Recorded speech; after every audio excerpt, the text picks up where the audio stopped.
ಜ್ಞಾನವ್ಯಾಪಿ ವಿಚಾರ ಬಹುದೊಡ್ಡ ಚರ್ಚೆ ಈಗ ದೇಶದಲ್ಲೆಲ್ಲ ನಡೀತಾ ಇದೆ. ಅಲ್ಲಿ ಪೂಜೆಯನ್ನು ಮಾಡಕ್ಕೆ ಅವಕಾಶವನ್ನ ಮಾಡಿಕೊಟ್ಟಿತ್ತು. ಈಗ ಮತ್ತೊಂದು ಜಯ ಹಿಂದೂಗಳಿಗೆ ಅಂತಿದ್ದಾರೆ.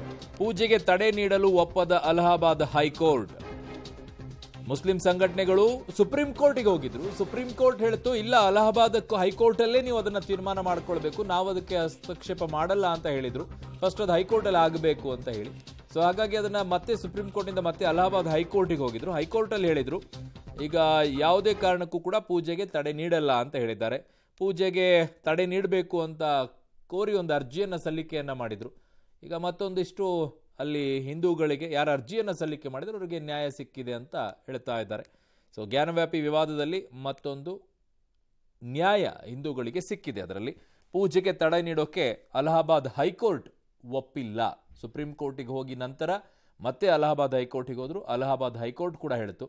ಅದು ಯಾಕೆ ಗೊತ್ತಿಲ್ಲ, 1993ರಿಂದ 3ರವರೆಗೂ ಕೂಡ ಅಲ್ಲಿ ಪೂಜೆಗೆ ಅವಕಾಶ ಇತ್ತು, ಹೋಗಿ ಪೂಜೆಯನ್ನ ಮಾಡ್ತಾ ಇದ್ರು. ನನ್ನ ಸಹೋದ್ಯೋಗಿ ಶಬೀರ್ ನನ್ನ ಸಂಪರ್ಕಕ್ಕೆ ಸಿಗ್ತಾ ಇದ್ದಾರೆ. ಶಬೀರ್, ಇವತ್ತು ಏನಾಯ್ತು ಅಲಹಾಬಾದ್ ಹೈಕೋರ್ಟ್ ಅಲ್ಲಿ?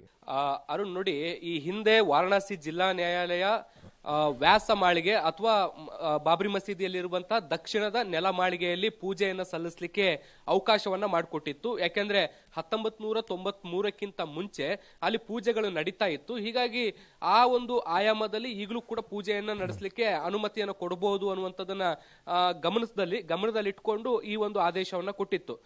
ಮುಂದಿನ 7 ದಿನಗಳಲ್ಲಿ ಪೂಜೆಗೆ ವ್ಯವಸ್ಥೆಯನ್ನ ಮಾಡಿಕೊಡ್ಬೇಕು ಅಂತ ಜಿಲ್ಲಾಧಿಕಾರಿಗಳಿಗೆ ಸೂಚನೆಯನ್ನ ಕೂಡ ಕೊಟ್ಟಿತ್ತು.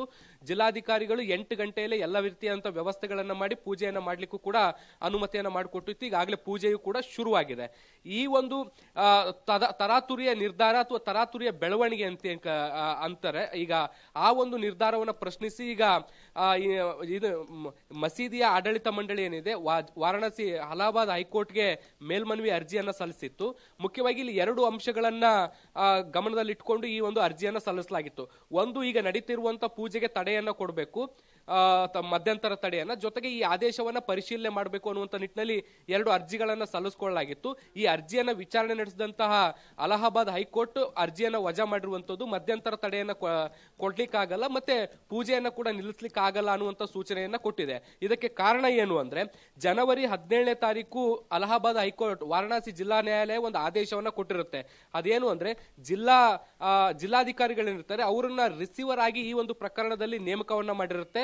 ಈ ಒಂದು ಆದೇಶವನ್ನ ಪ್ರಶ್ನೆ ಮಾಡಿ ಈವರೆಗೂ ಮುಸ್ಲಿಂ ಆಡಳಿತ ಅಥವಾ ಮಸೀದಿ ಆಡಳಿತ ಮಂಡಳಿ ಅಲಹಾಬಾದ್ ಹೈಕೋರ್ಟ್ಗೆ ಮೇಲ್ಮನವಿ ಅರ್ಜಿಯನ್ನ ಸಲ್ಲಿಸಿರಲ್ಲ. ಇದಾದ ಬಳಿಕ ಈ ಒಂದು ಪ್ರಕರಣ ಆಗಿರುವಂತಹ ಹಿನ್ನೆಲೆಯಲ್ಲಿ ಮೊದಲು ಅದನ್ನ ಪ್ರಶ್ನೆ ಮಾಡದೆ ಈ ಒಂದು ಅರ್ಜಿಯನ್ನ ಮೇಲ್ಮನವಿಯಾಗಿ ಸಲ್ಲಿಸಲಿಕ್ಕೆ ಬರಲ್ಲ. ಹೀಗಾಗಿ ಒಂದಿಷ್ಟು ಟೆಕ್ನಿಕಲ್ ಗ್ರೌಂಡ್ಸ್ ಮೇಲೆ ನಾವು ಈ ಒಂದು ಅರ್ಜಿಯ ವಿಚಾರಣೆಯನ್ನ ನಡೆಸಲಿಕ್ಕೆ ಸಾಧ್ಯ ಇಲ್ಲ. ಈ ಒಂದು ಅರ್ಜಿಯಲ್ಲಿ ಮಧ್ಯಪ್ರವೇಶ ಮಾಡ್ಲಿಕ್ಕೂ ಕೂಡ ಸಾಧ್ಯ ಆಗಲ್ಲ.